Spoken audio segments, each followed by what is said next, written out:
The assassination of President Jovenel Moïse of Haiti should raise numerous questions about just how this nation, which started out so nobly, has now become the murky, dysfunctional, poverty and disaster-riddled country where bands of foreign assassins can so brazenly walk into the innermost sanctum of the presidential residence, kill the president, and leave a potentially violent power vacuum in the country.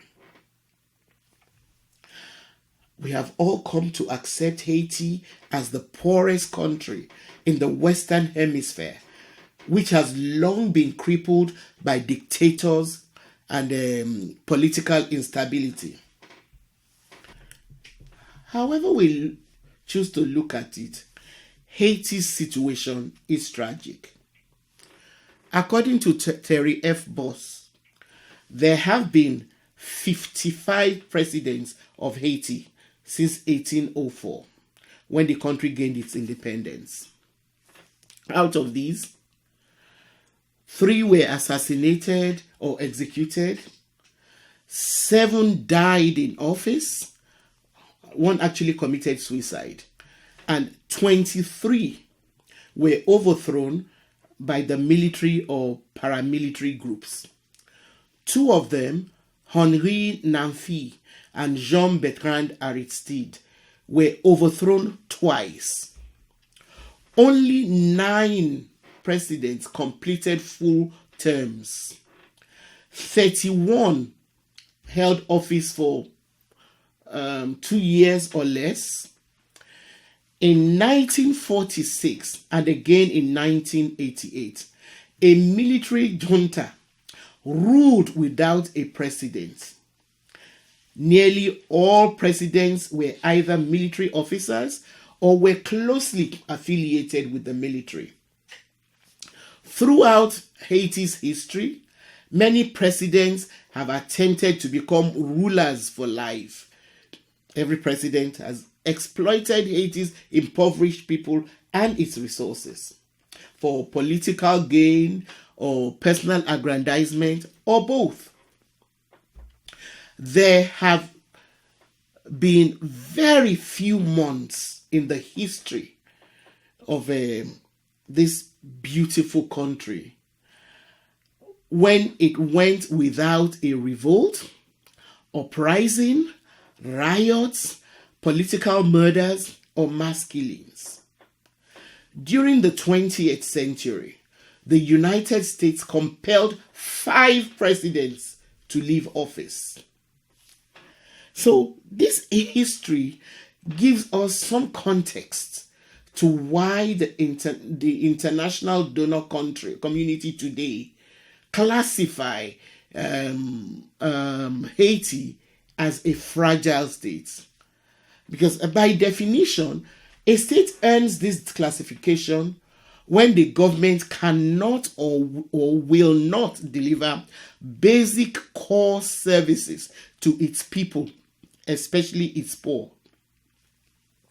Haiti has been further characterized as a country in search of nationhood, or a country held hostage by the state. In almost every aspect of development, Haiti has variously been characterized as a nightmare, predator, collapsed, failing parasitic, kleptocratic, phantom, virtual or pariah state. So, are we to accept that this remarkable country, which sets such an incredible example for all oppressed people by insisting on freeing itself from the shackles of slavery and colonization, must continue to exist as the world's weeping child? Just how did Haiti get to the state that it is in today? Welcome to the Sankofa Pan-African series. Please subscribe and turn on your notification buttons if you haven't done so. Also, please support us by pledging a token amount to this channel through Patreon, so we can continue to bring you videos like this one. No amount you pledge is too small. Thank you. So let's start by taking a brief look at the history of the incredible country known as Haiti. Haiti forms part of the island of Hispaniola. Before the European mercenary Christopher Columbus arrived there on the 6th of December 1492, the island was populated by people called Arawaks. Although the Spanish claimed ownership of the whole island, they initially settled mainly in the east of the island of Hispaniola. Now, the west was left largely empty, and in the 17th century, the French settled there. In 1697, the Spanish and French signed the Treaty of Ryswick, which left France the western third of the island, which they then called Saint-Domingue. Now, in the 18th century, Saint-Domingue, modern-day Haiti, became rich and was the wealthiest colony in the French Empire, and perhaps even the richest colony in the world at the time. Before the Haitian Revolution, Saint-Domingue produced roughly 40% of the sugar and 60% of the coffee that was imported into Europe. All of these prosperity, of course, was built on the blood and sweat of people who had been brought from Africa to work on European-owned plantations. The colonial economy of Saint-Domingue was based almost entirely on the production of plantation crops for exports. Now, enslaved African workers grew sugar in the northern plains and coffee in the mountainous interior. In order to sustain the plantation system, French owners imported almost 800,000 Africans to the colony. By the end of the 18th century, there were only about 30,000 French people and about 27,000 people of mixed races, whilst the rest of the population was made up of people who had actually been born and brought or sold as Africans into slavery there. So the slave system in Saint-Domingue was regarded as one of the harshest in the Americas. It had a high level of both mortality and violence.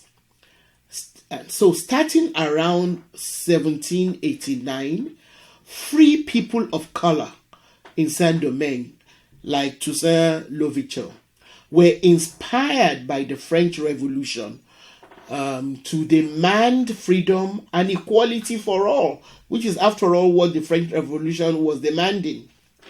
But by the end of 1791, the French were forced to abolish slavery on Saint-Domingue.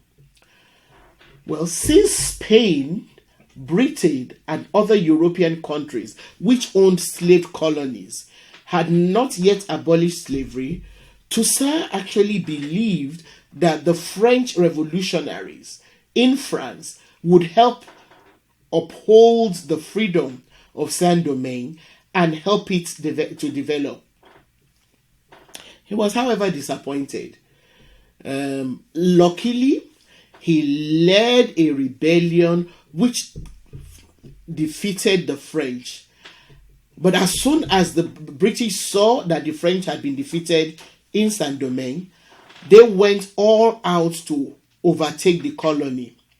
Britain actually invested millions of pounds by sending soldiers to try and capture Saint-Domingue in 1793. By 1801, Toussaint Louverture and others fighting for liberation had managed to end slavery on the island. And he, Toussaint Louverture, was a governor of the entire island, made up of French Saint-Domingue and Spanish Santo Domingo. For the first time anywhere in the Northern Hemisphere, Toussaint created an atmosphere in which black people, people of mixed races, and white people coexisted as equals.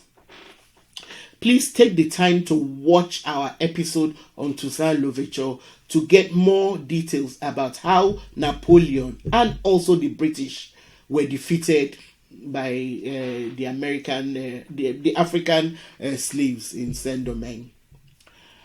Now, Haitian independence was finally attained in 1804 after the French army under Napoleon was once again defeated by the black people in the colony. Their success in defeating Napoleon Bonaparte proved to enslaved people all over the world that they could rise against oppression, fight for their freedom, and win. I mean, the example that Haiti served was unique and is something that we must, people all over the world who are undergoing or have undergone one form of oppression or another, we must never forget. We must always acknowledge the role that Haiti played, as an example for all oppressed people. Significantly, even before the attainment of Haitian independence, Haitians actually fought on the side of America in America's bid to attain independence from Britain. Although this is a fact that is often neglected in American history. As a matter of fact, the independent United States, when the United States became independent, they did not support Haiti, in its own bid for independence. However, before his death, Frederick Douglass, the great African American orator and abolitionist, who had spent a 2-year stint as America's minister, resident, and consul in Haiti, acknowledged the role that Haitians played in American history in a speech that he delivered at the World's Fair in Chicago in 1893. He wanted it to be on record.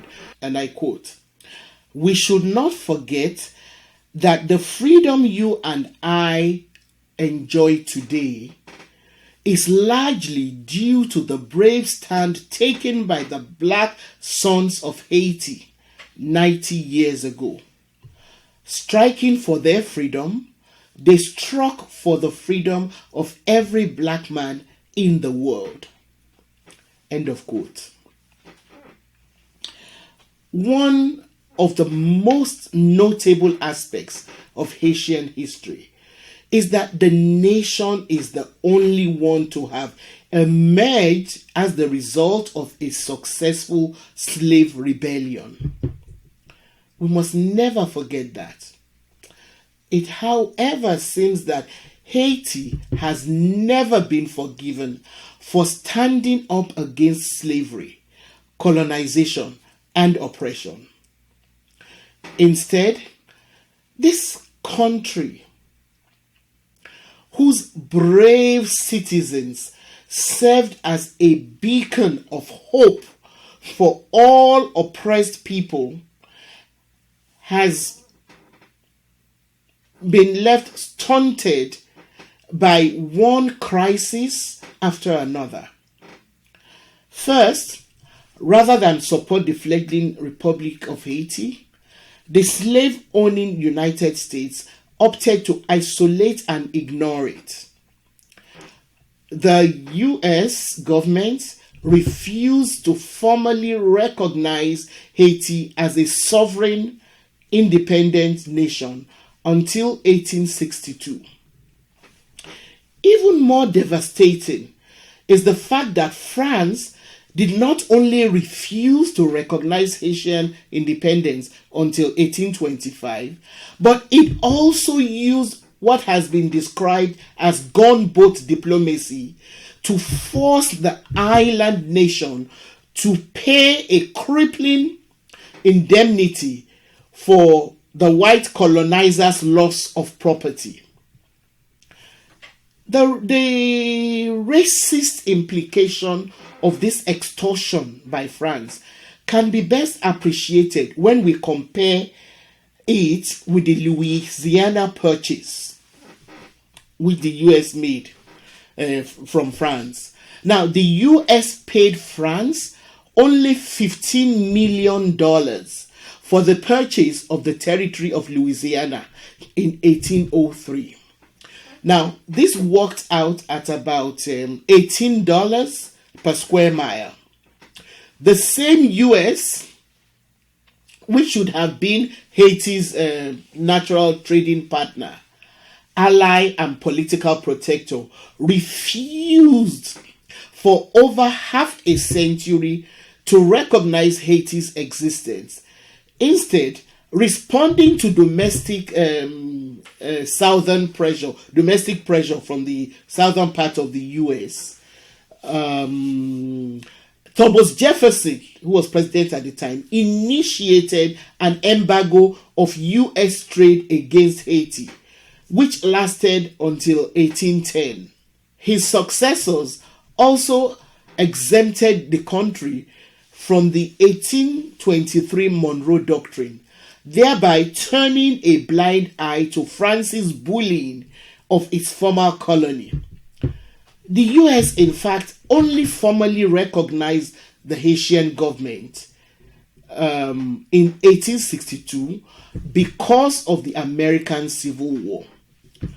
So all of this allowed France to insist on extorting the ruinous price of 50 million francs, about 20 billion in today's money, before recognizing Haiti's independence. Britain's attitude towards Haiti was also governed by its relations with France and its concern for its own Caribbean holdings. Fearing Haitian incursion on its Dominican Republic, Spain too was actively hostile towards Haiti. As such, the economic ruin that has led Haiti to its present condition is a direct result of all of these, forms of economic bullying that the country suffered at the hands of all these European countries and America. All of these economic hostility ensured that during its first decades, the new Haitian state existed with no international political and economic ties. So the economy of the country was run aground. All that prosperity that the country had in terms of sugar and coffee being exported, all of it came to a halt. So that in its first decades, the new Haitian state existed with no international political or economic ties. Its economy was decimated by years of its independence struggle and all these other economic stranglehold. So its formerly rich plantation-based trade was completely destroyed and replaced by subsistence agriculture. So sugar and coffee production moved off to Jamaica and other British colonies and Brazil. Thus isolated, Haiti was forced during the 19th century to defend itself by building fortifications and investing in a huge military establishment. This establishment propped up the remnants of the former black and mixed race elite that traditionally controlled the ports and export trade. So, as the weaponization of poverty has done in other African and Caribbean countries, it has resulted into a power structure that skimmed off the little wealth that was available in the country. This was further compounded by the 1915 U.S. invasion, which lasted 20 years and which also exacerbated the rifts within Haitian society. In essence, Haiti has not stood a chance at surviving since the end of this U.S. occupation, and the country has remained mired in poverty and has been subjected to bad and authoritarian governments. The indemnity which France insisted on collecting from Haiti, with the support of other European countries and the US, I must say, is a debt that Haiti kept paying well into the 20th century, and which many experts believe permanently enfeebled the country's development.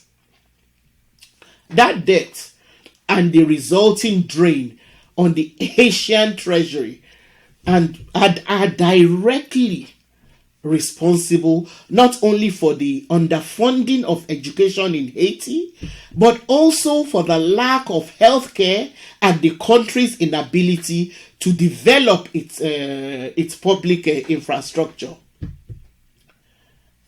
As I said earlier, the United States invaded Haiti in 1915 and did not leave until 1934. An occupation which, when you look at it, rivals the current American presence in Afghanistan, when you look at the length and brutality of it. The excuse for America's invasion of Haiti at the time was that the US was trying to stabilize a political crisis that followed the assassination of the Haitian president, of one of the Haitian presidents at the time. However, what the US did was to consolidate Haiti's finances according to US banking interests, while ruthlessly suppressing local uprisings in an age of hemispheric imperialism that many Americans have now chosen to forget. The American influence supported 3 decades of dictatorships under the murderous, kleptomaniac, kleptocratic Duvalier dynasty. And the excuse for America supporting the Duvalier dynasty was that the Duvalier were anti-communist. And so it didn't matter what else they did. America kept supporting them, even as they kept stealing and unleashing violence on their own citizens. America was solidly behind the Duvaliers. Most disturbing is the fact that Haiti demonstrates how 20th century foreign aid and development assistance can cripple nations, including a mess of failed projects that followed the cataclysmic 2010 earthquake, which devastated the country and then killed hundreds of thousands of people. The aid that was all pumped into Haiti only ended up further compounding the situation of the country rather than improving the lives of the people.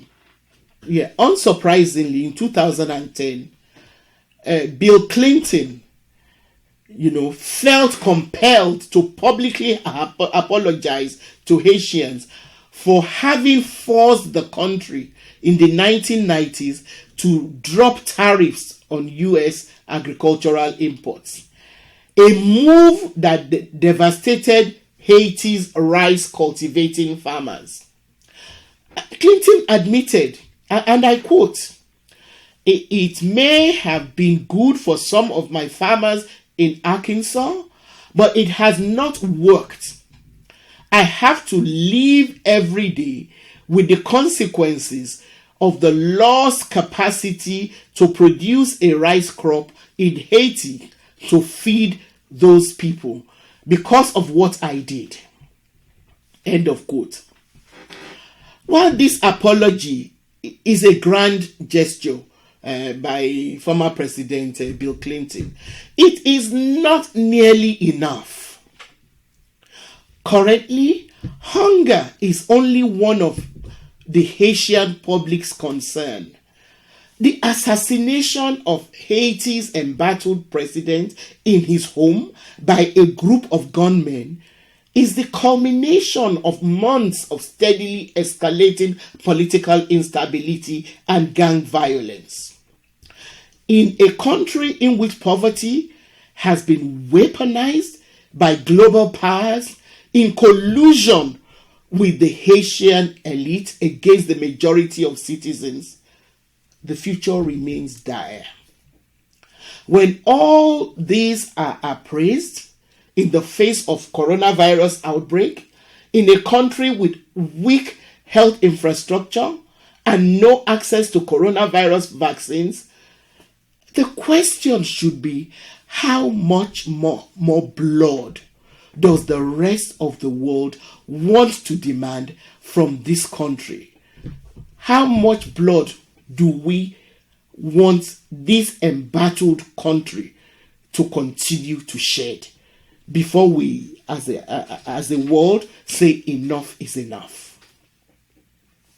Thanks for watching. Please give us a thumbs up and share our videos with your contacts. Also, please support us by pledging a token amount through Patreon so that we can continue bringing you topics like this one. Remember, history forgotten will most likely repeat itself. Thank you.